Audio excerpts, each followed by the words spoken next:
Hello divine souls, जय श्री राम, जय बाबा नीम करोली महाराज की, जय गुरु जी, शुक्राना गुरु जी, ओम साईं राम। देखिए, तीनों लोगों का नाम आज मैंने क्यों लिया? जब मेरे जीवन में बदलाव आने वाला था तो सबसे पहले यही तीनों लोगों का मैसेज आना शुरू हुआ।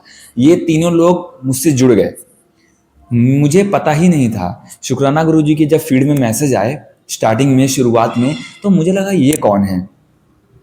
फिर साईं बाबा क्या है, साईं बाबा का हमने नाम सुना था, फोटो देखा था, लेकिन साईं बाबा के बारे में कभी उतना गहराई में नहीं जाना, और नीम करोली बाबा के बारे में तो बिल्कुल भी नहीं जानता था।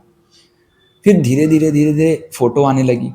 तो एक बार क्या हुआ कि मतलब मेरा ऐसा सिनेरियो बना कि दर्शन करने जाना था मंदिर में, और मंदिर की बंद था, और अचानक से गुरुद्वारे में चले गए।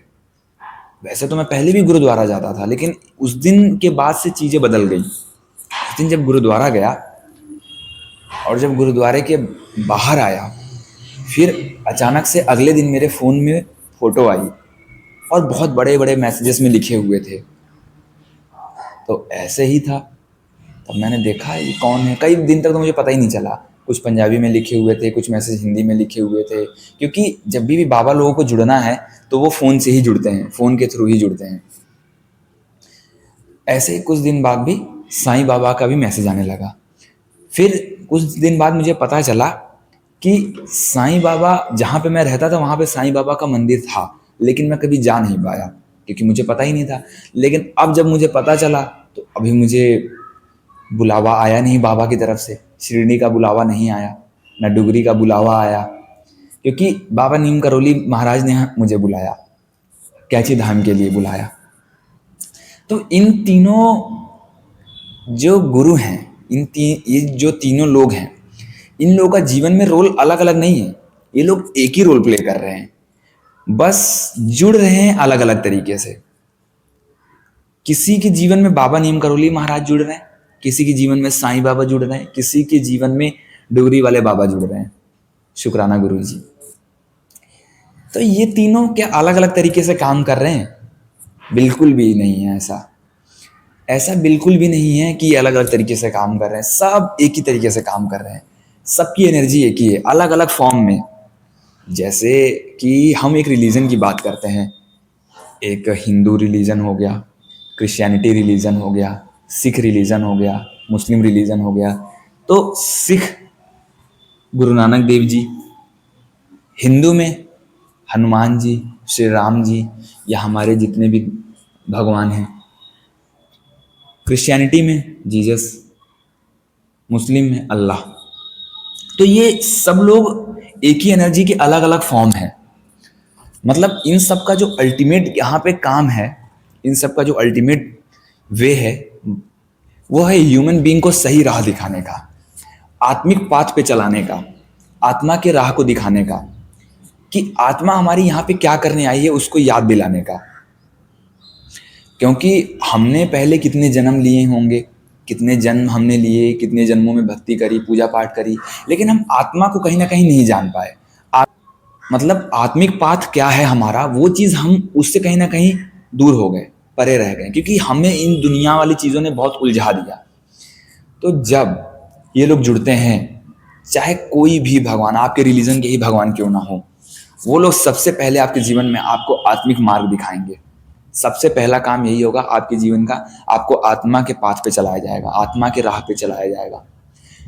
और वो जो राह होगा वो होगा, हमें अपने अंदर झांकना पड़ेगा। मतलब वो राह हमारे अंदर से निकलेगा, वो मार्गदर्शन हमें हमारे अंदर से ये लोग देते हैं।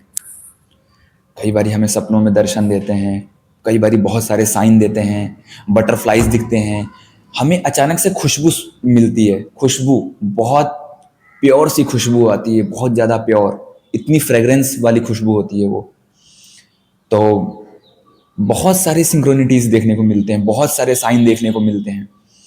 तो बाबा, जब नीम करोली बाबा, शुक्राना गुरु जी, साईं बाबा, जब ये तीनों लोग आपके जीवन में जुड़े होंगे स्टार्टिंग में, तब आपके जीवन में बदलाव शुरू हो गया होगा, आपको पता चले या ना पता चले। क्योंकि जब हमारे जीवन में, मेरे जीवन में जब बदलाव शुरू हुआ था तो मुझे पता ही नहीं चला था। अचानक से चीज़ें बदलने लगती हैं। बाहर नहीं बदलती, अंदर बदलती हैं। हम लोग सोचते हैं कि बाहर चमत्कार हो जाएगा, पहले अंदर चमत्कार होता है। अंदर जब चमत्कार होगा तब बाहर चमत्कार दिखता है, क्योंकि हम अंदर की चीज़ें तो बाहर रिफ्लेक्ट कर रहे हैं। हम दुनिया को ऐसे नहीं देखते हैं जैसे दुनिया है, हम ऐसे देखते हैं जैसे हम हैं। जैसे हम खुद की कॉन्शियसनेस लेवल जो है उसके बेस पे हम दुनिया को देखते हैं, अपनी समझ से दुनिया को देखते हैं। तो हमारी समझ को डेवलप करी जाती है, हमारी आइडेंटिटी को जीरो किया जाता है, क्योंकि सब अपनी अपनी समझ से चल रहे हैं। सबको अपना अपना वे पता है कि हमें, हमारा प्रिंसिपल ये है, हमारा सिद्धांत ये है, हमें इस बेस पे आगे बढ़ना है। और 100 लोग अगर हैं तो 100 लोगों के अलग अलग सिद्धांत हैं, 100 लोगों के अलग अलग कंडीशंस हैं। मतलब आप समझ रहे हो? तो ये इस बेस पे हम चलते हैं। लेकिन जब इन तीनों गुरुओं का हमारे जीवन में साक्षात एंट्री होती है, जब तक हम करेंगे तब तक नहीं, जब वो लोग आते हैं हमारी लाइफ में तब हम जीरो हो जाते हैं, शून्य हो जाते हैं। हमारे जीवन में चैलेंजेस बढ़ते हैं, डिफ़िकल्टीज बढ़ती हैं, अपने डर का सामना करना पड़ता है, लेकिन उन सब से हम निकल भी जाते हैं। उन सबको सामना करके हम आगे निकल आते हैं। आपने देखा होगा, आप अपने लाइफ में आप 6 महीने पहले जाओ, 1 साल पहले जाओ, आप कल के दिन ही जाओ, कल आप कुछ ऐसे प्रॉब्लम से लड़ रहे थे जो शायद आपको लग रहा था कि यार इससे मैं निकल पाऊंगा कि नहीं निकल पाऊंगा, और आप निकल गए। आज आप जहाँ पे खड़े हो वहाँ पे आप सोच भी नहीं सकते हो कि आप वहाँ पे आओगे कभी, या आप वहाँ पे कभी पहुँचोगे, लेकिन खड़े हो आप।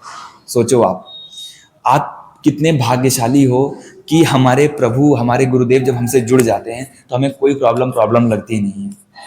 वो हमें एक हिम्मत देने के लिए आती है, हमारे अंदर से उन डर को बाहर निकालने के लिए आती है। हम सिर्फ एक ही लेवल पे यहाँ पे नहीं है, इस धरती पे अगर हम आए हैं तो सिर्फ अपनी समझ क्या है ना, हमारी समझ बहुत छोटी है। अगर हम प्रभु से कोई चीज़ रखते हैं, डिमांड रखते हैं, अपने गुरुदेव से कोई डिमांड रखते हैं, तो हम बहुत छोटे स्तर से रखते हैं। मतलब हम क्या करते हैं ना कि हम इतने, एक दायरा है, हम उस दायरे में बंद करके वो चीज़ मांगते हैं। लेकिन हमारे गुरुदेव, हमारे प्रभु, हमारे भगवान, हमारे ईश्वर या हमारा ब्रह्मांड या यूनिवर्स, ये हमसे कई गुना ज़्यादा हमें अच्छा जानता है।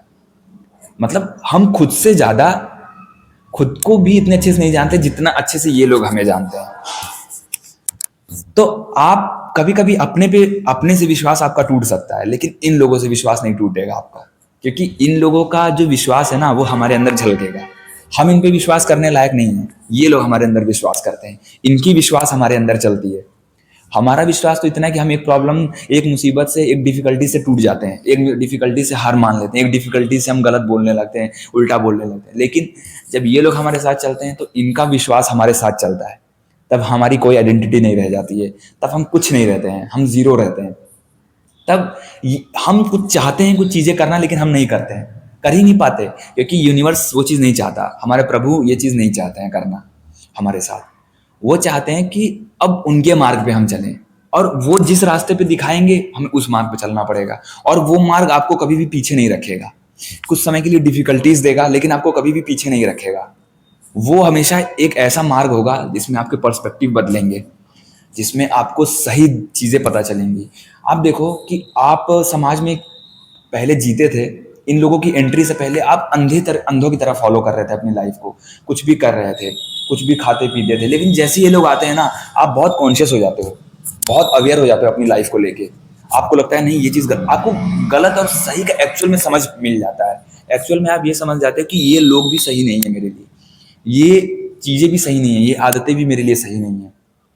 फिर आप कॉन्शियस डिसीजन लेते हो। तो वो जो अवेयरनेस है ना आपकी, वो हमें तब मिलती है जब ब्रह्मांड हमारे ऊपर काम करता है, जब हमारे प्रभु, हमारे बाबा हमारे ऊपर काम करते हैं ना, तब जाके हमें वो अवेयरनेस मिलती है। पहली बात तो मिलती बहुत रेयर लोगों को है, लेकिन जिनको मिलती है फिर वो भले ही सोसाइटी में फिट नहीं होगा, समाज में मैच नहीं करेगा, समाज के लोगों से मैच नहीं करेगा, लेकिन वो अपनी लाइफ में पीछे नहीं होगा, वो कहीं ना कहीं आगे बढ़ रहा होगा, लेकिन वो एक उसका तरीका अलग होगा, उसका रास्ता अलग होगा, वो अपने अलग पाथ पे बढ़ रहा होगा। मुश्किलें उसकी भी लाइफ में आएंगी, और जो अन्य लोग हैं उनकी भी लाइफ में मुश्किलें आ रही हैं, लेकिन मुश्किलें हमारे सामने जो अल्टीमेट रखी जाती हैं वो हमें और विश्वास देने के लिए दी जाती हैं, ताकि हमारा विश्वास और गहरा हो, दृढ़ हो। इसीलिए जब भी आपके जीवन में इन तीनों लोगों की एंट्री हुई है, तो आप अब ये समझ लेना कि आपकी लाइफ एक निचले स्तर से अब ऊंचे स्तर पे बढ़ेगी। मटेरियलिस्टिक वर्ल्ड में नहीं, दुनिया में नहीं, समाज के हिसाब से नहीं, आपकी आंतरिक समृद्धि मिलेगी आपको। आपको अंतर मन जो है ना वो स्पष्ट होगा, क्लैरिटी मिलेगी आपको। अननोन पाथ पे जब आप चलते हो ना, वहाँ से आपके अंदर ताकत मिलती है, वहाँ से आपके अंदर ताकत पैदा होती है। जब अनसर्टेनिटी के राह पे चलते हो, जब आपको कुछ भी श्योर नहीं है, क्लियर नहीं है, वहाँ से असली क्लैरिटी जन्म लेती है। या आप यूं कह लो कि आप विश्वास कर रहे हो तो आपने एक कदम आगे बढ़ाया, दूसरा कदम अपने आप खुल गया। ये है हमारे प्रभु की कृपा। तो हम जिस भी जगह पे हैं अभी, आज के टाइम पे जिस भी पाथ पे है ना, आगे बढ़ते रहना है। हमें डाउट नहीं करना है, ना कंफ्यूजन वाली स्थिति लानी है अपने जीवन में। नहीं, कंफ्यूजन स्टेट को बिल्कुल हटा दो। मेंटल क्लैरिटी के साथ चलो कि अगर हमें अपना पाथ नहीं दिख रहा है ना, तो एटलीस्ट हम भगवान के मार्ग पे चलें, प्रभु के पाथ दिखाए हुए पाथ पे चलें। क्योंकि आप देखो कि लोग भटके हुए हैं। आप देखो, अपने सामने ही देखोगे, अपने आसपास ही देख रहे होगे कि लोग बहुत भटके हुए हैं। तो एटलीस्ट आप क्लैरिटी में हो, आप विश्वास के मार्ग पे चल रहे हो। थोड़ी डिफिकल्टीज हैं, लेकिन कुछ गलत तो नहीं कर रहे हो ना। वो चीज यहाँ पे जो है अल्टीमेट मैटर करती है। थोड़ा टाइम लगेगा आपके काम होने में, हो सकता है कि थोड़ा ज़्यादा टाइम लग रहा हो, कुछ ज़्यादा ही डिले देखने को मिल रहा हो, लेकिन अल्टीमेट आप गलत नहीं कर रहे हो। आप ऐसा कर रहे हो कि अपने ऊपर काम कर रहे हो। मतलब आप अगर समाज से कटे भी हो ना, अगर आपको लोगों ने छोड़ दिया है या लोग आपसे बातचीत नहीं कर रहे हैं, तो ऐसा होता है कि हमें बुरा लगता है कि यार हमारे घर वालों ने या हमारे दोस्तों ने या हमारे फला लोगों ने हमें, मतलब हमें पूछ नहीं रहे हैं। क्योंकि यूनिवर्स आपको चाहता है कि आप खुद पे फोकस रहो, खुद को देखो, खुद को चाहो, खुद से थोड़ा सा अच्छा व्यवहार रखो। किसी की वैलिडेशन पे मत डिपेंड रहो, किसी के अटेंशन पे मत डिपेंड रहो, बल्कि खुद का एक अटेंशन दो, खुद को अटेंशन दो, खुद की आत्मा पे अटेंशन दो, खुद की आत्मिक जागृति पे काम करो, आत्मिक उन्नति पे काम करो। ये है रियल पाथ, ये है डिवाइन पाथ, ये है डिवाइन का रास्ता। तो कृपा हमारे अंदर दिखेगी, बाहर ऑटोमेटिक दिखने लगेगी। बाहर आप खुद देखने लगते हो, मतलब बाहर आप कितनी भी चीजें पा लोगे ना, लेकिन कृपा नहीं देख पाओगे। लेकिन जो अंदर से कृपा मिलेगी ना, वो इतनी छोटी सी लगेगी, लेकिन उससे बहुत बड़ा वे खुलेगा, बहुत बड़ा रास्ता खुलेगा आपके लिए। तो विश्वास बनाए रखो। अगर इन तीनों गुरुओं की आपकी लाइफ में एंट्री हुई है, तो किसी एक का भी जाप कर रहे हो ना आप। हम नीम करोली बाबा से जुड़ते हैं, उनका जाप है राम नाम। हम साईं बाबा से जुड़ते हैं, उनका भी जाप है राम नाम। और डुगरी वाले बाबा शुक्राना गुरु जी, उनका जाप है ओम नमः शिवाय, शिव जी सदा सहाय, शाम सदा शिव। बहुत सारे जाप है, लेकिन आप सब में मत उलझो। आप एक को पकड़ लो और आगे बढ़ो। बाकी बाबा की जिम्मेदारी रहती है कि वो किस जगह बुलाएंगे आपको दर्शन करने के लिए। डुगरी बुलाते हैं, शिरडी बुलाते हैं, या कैंची धाम बुलाते हैं। जहां वो बुलाएंगे वहां आपका अनएक्सपेक्टेड प्लान बनेगा और वहां अनएक्सपेक्टेड जाओगे आप। जय श्री राम, जय बाबा नीम करोली महाराज की, जय गुरु जी शुक्राना गुरु जी, ओम साईं राम।